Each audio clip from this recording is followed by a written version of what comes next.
are here with Jessica McNamee and Hayes MacArthur and director Adam Mason of Hulu's and Blumhouse's joint venture, right? I'm just fucking with you. Okay, great. So thank you guys so much for talking with us today. What's talk to you? Yeah, whatever feels comfortable. To you, I'm not going to talk to the camera. It just seems a bit weird, right? Adam. Hayes should just say, I'm just fucking. Yeah, you guys talk to me.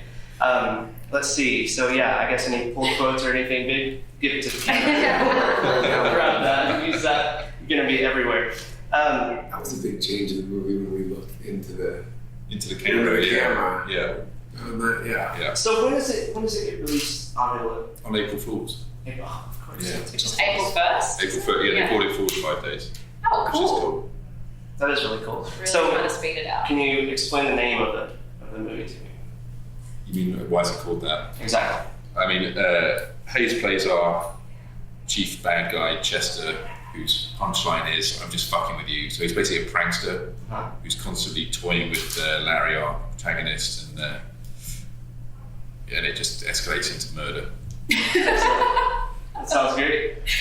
So is that the bit from the teaser then? When I, like in the first, I just saw a teaser that I didn't know. Okay. And it seemed like if ever he was going to say that, it would have been, he cracked some joke and then it cut right before you said something and I assumed it was going to be, I'm just fucking with you. Yeah, That's what it felt like. That's the punchline to his joke. And his jokes kind of start innocuous enough. Nice, and then they ramp up pretty quickly. Yeah. So that character looks insane. We've seen you in tons of other stuff, and that character is so, just judging from the teaser, just incredibly bizarre. What was it like taking on something like that? How was it getting into that character? So I've worked mostly in comedies, and this was the first time that I played a serial killer and got to have fun torturing another character. What I liked about it was that of the serial killer trope, they all have their signature moves of how they torture people. But I love that Chester did it with practical jokes. That I'm just fucking with you, the title allowed him to reset each time. He would play a joke on Larry and then say, I'm just fucking with you, which allowed him to do it again and torture him more. But one of the things we were actually talking about earlier was there's the same kind of tricks and timing to pulling off a joke as a scare. And that was a fun thing to do technically as someone who was torturing someone and also trying to make maybe the audience laugh was to use those technical tricks. That's great. There's a lot of jump scares in the movie that are actually comedy techniques instead of horror techniques, which is quite interesting. Yeah, that was actually one of my questions was how heavily is comedy in the film? Yeah. How much of it is comedy? Is it just completely horror comedy, would you say? Well, I mean, I'd say when I got the script, it was mostly a horror movie, but I just approached it as if it was a comedy. Right. So my allegiance with the characters was with Chester, not with Larry. Like as far as I treated the movie, I saw Larry as being the bad guy kind of thing. Even though he kind of evolves into a more likable character during the movie, he kind of starts off completely loathsome, and Chester is very lovable. So it kind of flipped everything on its head. And then, Just funny, just being kind of, I guess, the voice of reason in the film. Even in my relationship with both of them, like it was wild watching both of them perform in front of me and also not knowing how I felt about either of them at different times. You know, like I never felt, like I'd go between going like, he's so terrifying and then laughing. And same with Larry, like both of them, it was really interesting kind of being in the middle of them watching that too. Well, I kind of had the same question for you as well, as getting into that character, and how did their performances like affect you in your performance, or his performance rather? Well, it was that, exactly. Like you never quite knew how you felt about it. Like he'd do stuff that's so endearing and funny, and you'd like burst out laughing, and the next thing he'd be like absolutely terrifying. And I think, but particularly when we started, Hayes, you were a bit more method at the beginning than you were towards the end, I think, too. So I wasn't quite sure. We had another discussion, too, when he auditioned in character, which I didn't know about. But at first, I was a bit like, I don't know about this guy. I was like really weirded out by him at first.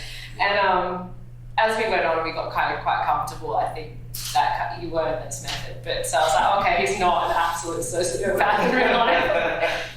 But it was just, it was really fun because you didn't really know, even playing that role, I didn't know how I felt about either of them at any one time. Right. Which is what the audience feels the entire film watching. And it was interesting. With the day I met Hayes, he came in. It's the only audition I've ever done where the actor came in character. So I met him, and Hayes is taller than me, and he shook my hand and looked in my eyes. He was wearing the glasses. He was dressed as Chester with a gold chain around his neck, and did this amazing audition. And then afterwards, everyone in the room was kind of like, "This is the guy." I was like, "I don't want to work with this guy if he's really like that." And I genuinely believed that Hayes was just like that, and we'd lucked out on finding this guy. But I didn't want to work with someone who was so all over the place and terrifying.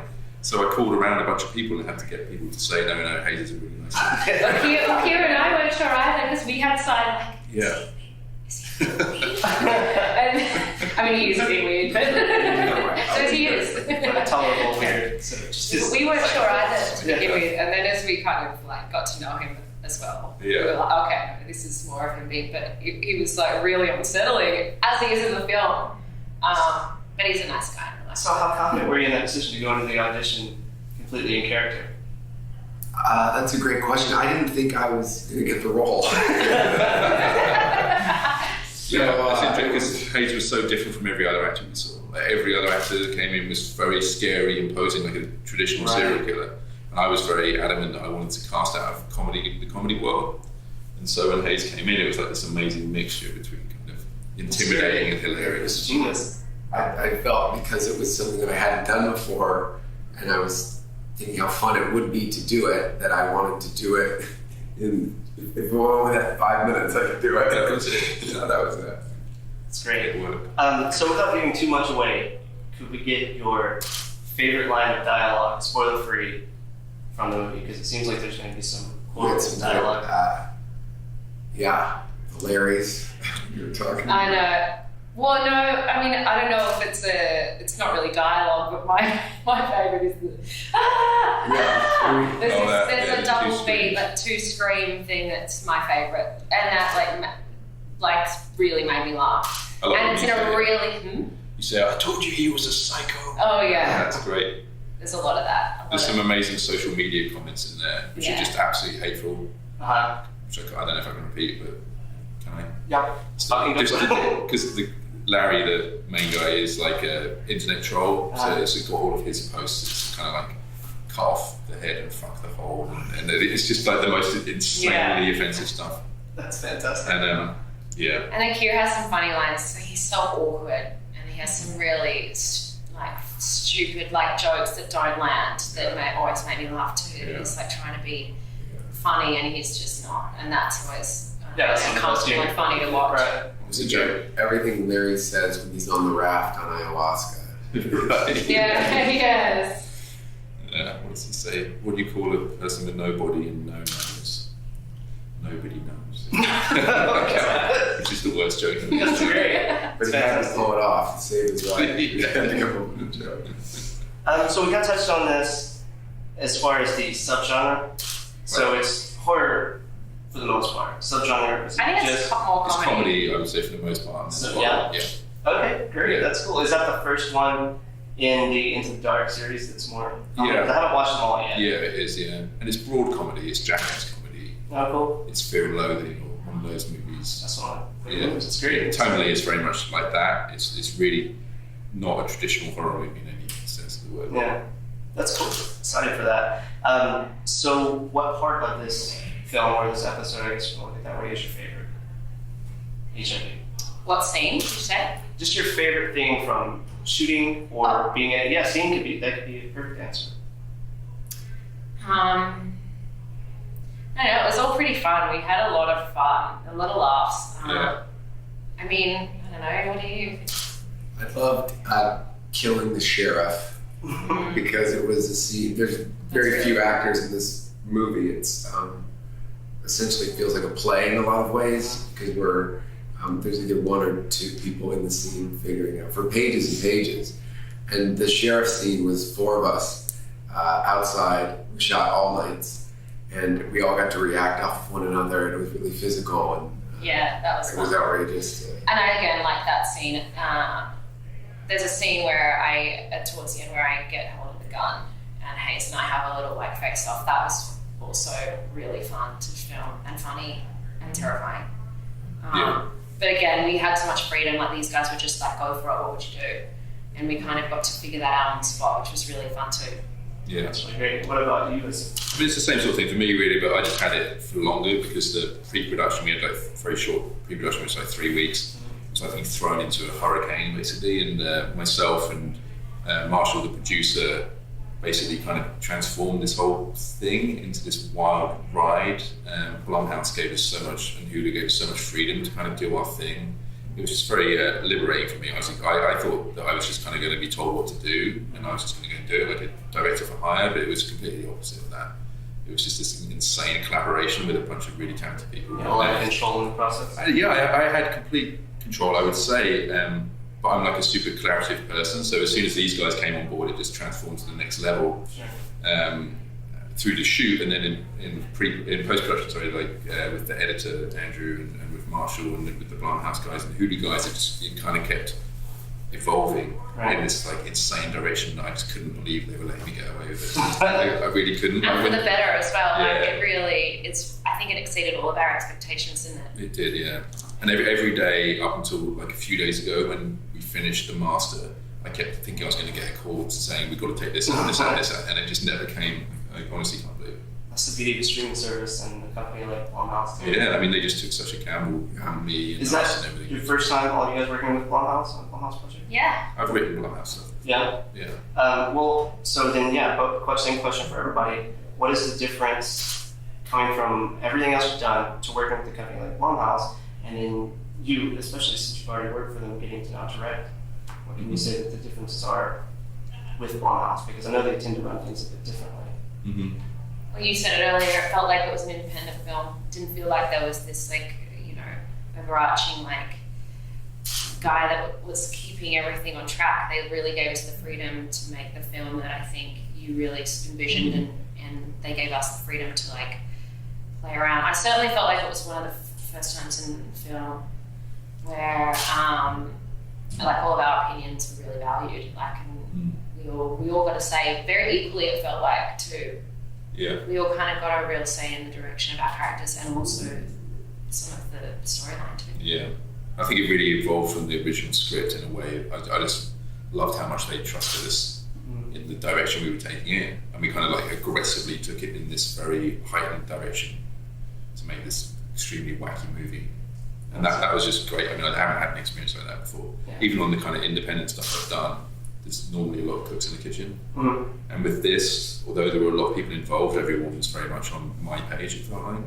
So that was cool. I don't think I could make a movie that didn't speak to me personally. And very early on, I kind of realised it was a movie about duality. And I've kind of been very interested in internet trolling and how everyone has this dark side. Like even when I go on Facebook or something, I find myself getting annoyed by someone I want to type a comment and then I don't. Yeah. Like that, it's an interesting world we live in. I feel like bullying and cruelness is kind of evolving in new ways, and Larry kind of personified one side of that and Chester the other. So yeah. It's like a movie that's got something to say, basically. Yeah, we're definitely excited to see it. So if you had to put a warning label on this film, what would it say? Warning label. Well, what did you say about the troll getting trolled? Mm-hmm. Yeah. Yeah, it's about a troll who meets an even bigger troll and gets royally fucked by that troll. Nice. A good troll fucking. Yeah, exactly. Yeah. That would be the warning. Warning. Warning. That's fantastic. So I got one more question here. So is there anything that you would want the audience to know going into it and then take away from it? Mm-hmm. I mean, I hope people go into it knowing they're supposed to laugh, and ultimately the joke's kind of on them. They're getting trolled in the same way Larry's getting trolled. Ultimately, the film is a joke on its audience as much as it is on Larry. Yeah, I heard you just mention a fourth wall break at some point. Mm-hmm. Yeah, it happens a lot. And I don't know if anyone said that Chino Marino from the Deftones did the music. You were a Deftones fan? Oh, yeah. you were Deftones fan, yeah. Cool, man. Yeah, me too. And so it's his first original score. Wow. And he did the most amazing job on the soundtrack. And the soundtrack plays a joke on the audience as well, which is like genius to me. And the soundtrack plays the film as if it's a broad comedy. And it's almost 100% done as if Chester wrote the music to the movie. That's so cool. So, yeah. I can see that. We haven't seen the finish. We saw it earlier, yeah. but Like the musical cut off after a punchline, like abruptly, and you're like, what the fuck? Yeah. It's That's cool. fun. Yeah, I definitely can't wait to see that. We about to get there. Well, thank you guys so much for talking with us. Really appreciate it. We can't wait to see the movie. Cool. Thanks, guys.